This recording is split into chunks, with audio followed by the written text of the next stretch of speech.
अब हम पाकिस्तान में लोकतांत्रिक चुनाव के ड्रामे का विश्लेषण करेंगे। किसी भी लोकतांत्रिक देश में चुनाव सबसे बड़ा पर्व होता है और आज पाकिस्तान में आम चुनाव के लिए वोटिंग हुई। कहने को इस देश में निष्पक्ष चुनाव का दावा किया गया था, लेकिन जैसी तस्वीरें पाकिस्तान से सामने आई हैं, उन्हें देखकर तो कोई नहीं कहेगा कि पाकिस्तान में निष्पक्ष चुनाव हुआ है। किसी भी ड्रामा फिल्म में एक्शन, सस्पेंस, मारधाड़, चोरी और लूट जैसे सीन्स होते हैं।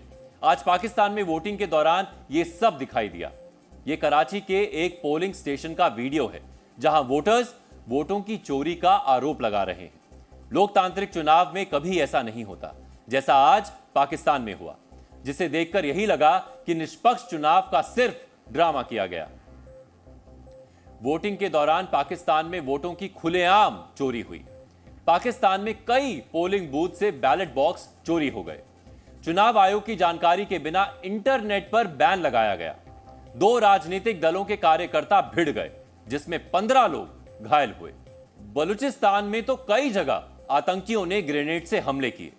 आज पाकिस्तान में किस तरह लोकतंत्र की धज्जियां उड़ाई गईं, उसकी तस्वीरें आपकी टीवी स्क्रीन पर हैं। खुलेआम दादागिरी दिखाते हुए वोटों की चोरी की जा रही है। कराची में वोटों की धांधली के आरोप लगे हैं। वोटर्स को अपनी मन मर्जी से वोट डालने नहीं दिया गया। कराची के पोलिंग स्टेशन नंबर 269 से बैलेट बॉक्स ही चोरी हो गए। इस संबंध में प्रिजाइडिंग ऑफिसर ने पुलिस को लिखित शिकायत दी। इस शिकायत की कॉपी आप अपने टीवी स्क्रीन पर देख रहे हैं।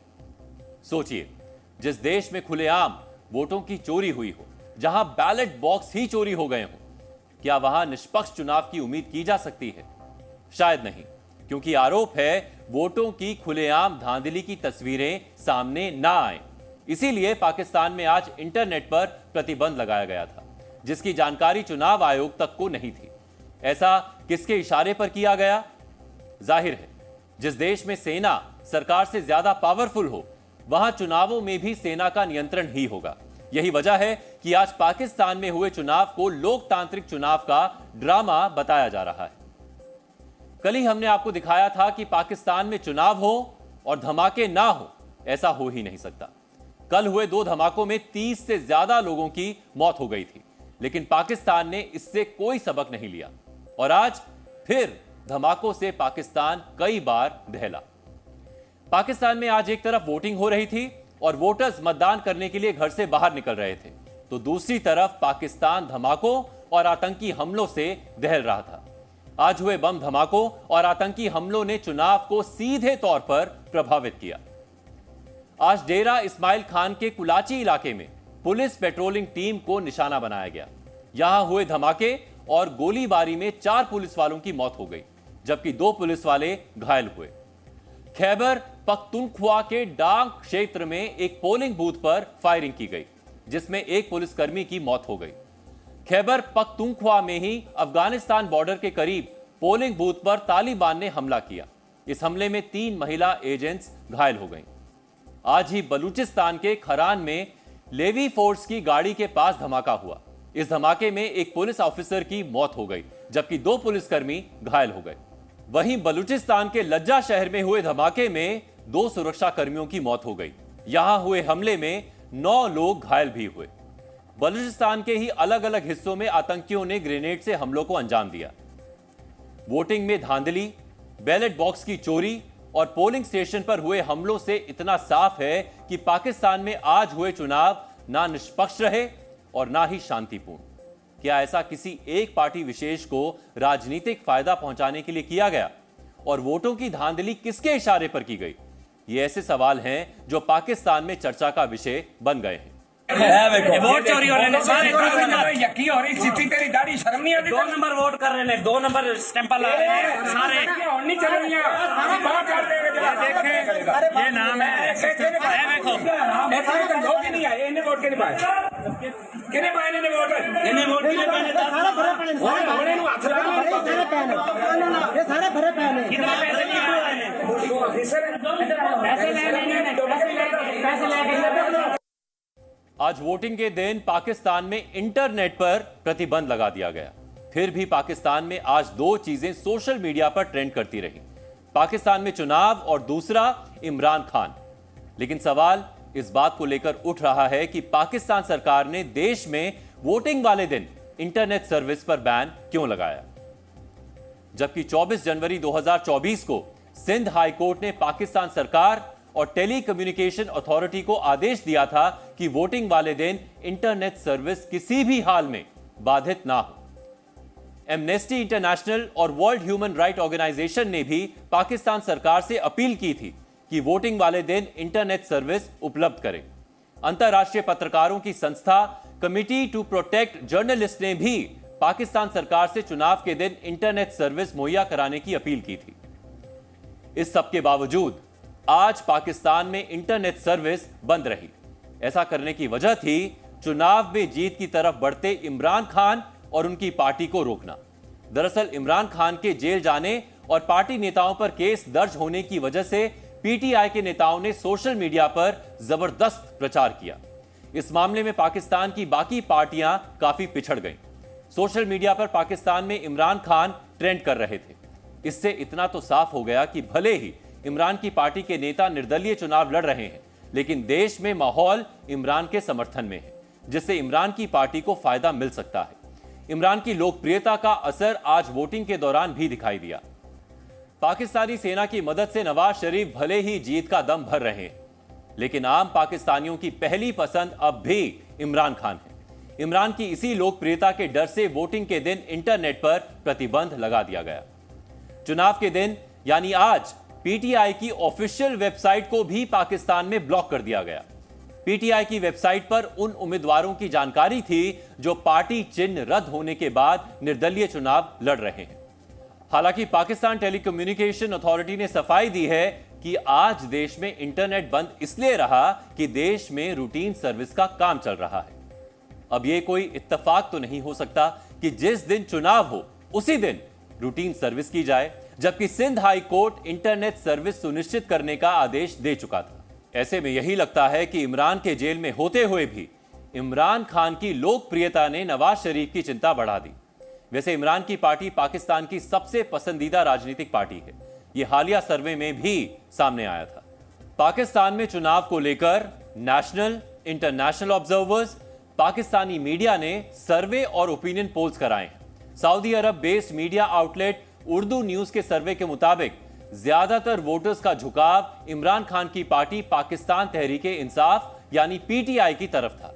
सर्वे में दूसरे नंबर पर पाकिस्तान मुस्लिम लीग नवाज और पाकिस्तान पीपल्स पार्टी की जगह जमात-ए इस्लामी तीसरी पसंदीदा पार्टी बनकर उभरी है।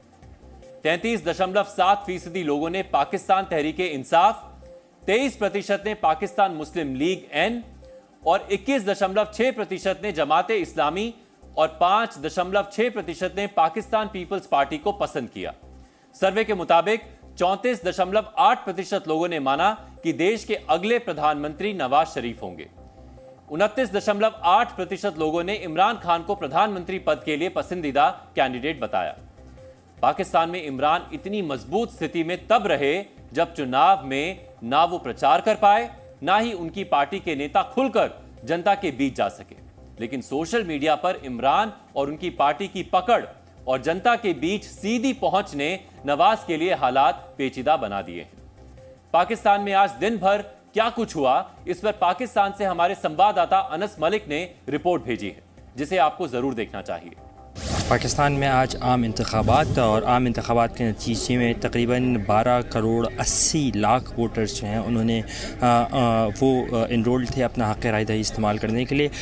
दो ऐसे नाखुशगवार वाक़यात हुए सिक्योरिटी रिलेटेड, जिसमें तकरीबन 6 के करीब एहलकार सिक्योरिटी एहलकार उन्होंने अपनी जान से हाथ धो बैठे। पहला वाक़या जो खारान बलूचिस्तान में एक पोलिंग स्टेशन पर हमला हुआ, उसके नतीजे में 2 लेवीज़ एहलकार अपनी जान से गए। उसके बाद DI खान खैबर पख्तूनख्वा के अंदर जो है पुलिस की वैन पर जो कि पोलिंग स्टेशन के करीब डिप्लॉयड थी, उसके ऊपर बम से हमला हुआ, जिसके नतीजे में 4 एहलकार जाँ बहाक जबकि 3 शदीद ज़ख्मी हुए।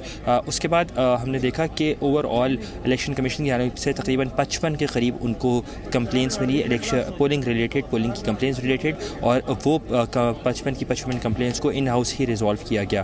साथ साथ आज सुबह जब पोलिंग का अमल शुरू होने से चंद मिनटों कबल पाकिस्तान की हुकूमत ने, निगरान हुकूमत ने फ़ैसला किया कि जो मोबाइल नेटवर्क है उसको बंद कर दिया जाए और सिक्योरिटी वजूहात की बुनियाद पर अभी तक, जब तक मैं आपसे बात कर रहा हूँ, तब तक मोबाइल नेटवर्क यहाँ पे बंद है। इनिशियल ट्रेंड्स जो है वो दिखा रहे हैं कि एक मिक्स्ड पार्लियामेंट की तरफ पाकिस्तान जा रहा है, लेकिन रिज़ल्ट जो हैं वो तकरीबन 9 से 9:30 बजे पाकिस्तान की टाइम के मुताबिक आना शुरू होंगे और रात गए 2 बजे तक तकरीबन मुकम्मल हो सकते हैं।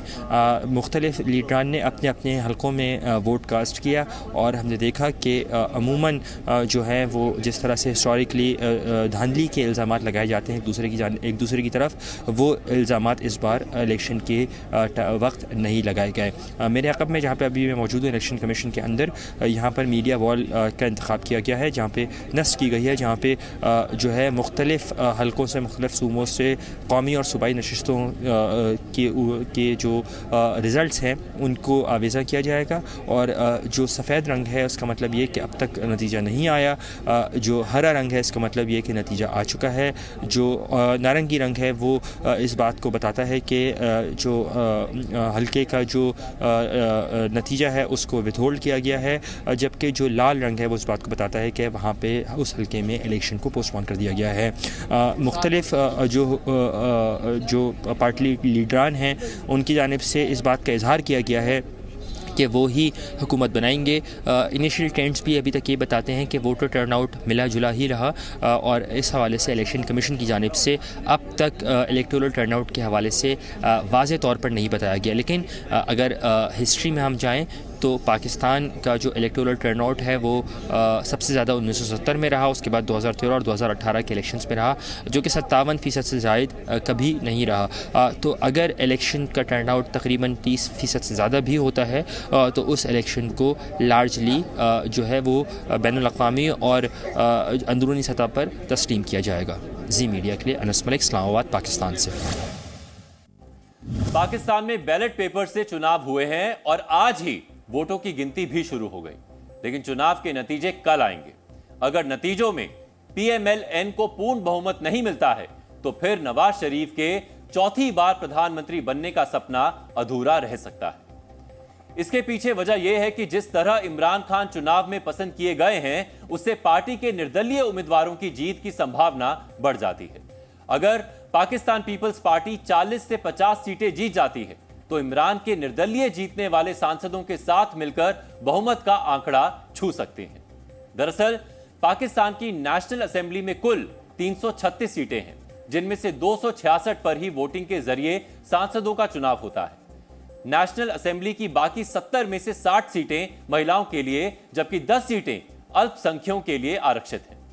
नेशनल असेंबली की 266 में से जो पार्टी जितनी सीटों पर जीत दर्ज करती है, उसी अनुपात में पार्टी आरक्षित सीटों पर मनोनीत सांसद चुन सकती है। इसके बाद अगर कोई पार्टी 169 का आंकड़ा छू लेती है और बहुमत साबित करने में सफल रहती है तो उसे पाकिस्तान में सरकार बनाने का अवसर मिलता है। ऐसे में पाकिस्तान के जानकारों का मानना है कि अगर नवाज शरीफ की पार्टी 100 के आंकड़े से नीचे रहती है तो PMLN के लिए सरकार बनाना आसान नहीं रहेगा। हालांकि आज हुए चुनाव के नतीजे कल आ जाएंगे, तब तस्वीर साफ होगी कि पाकिस्तान आर्मी के चहेते नवाज शरीफ सत्ता में वापसी करते हैं या फिर पाकिस्तान में जनता की चुनी हुई सरकार बनती है।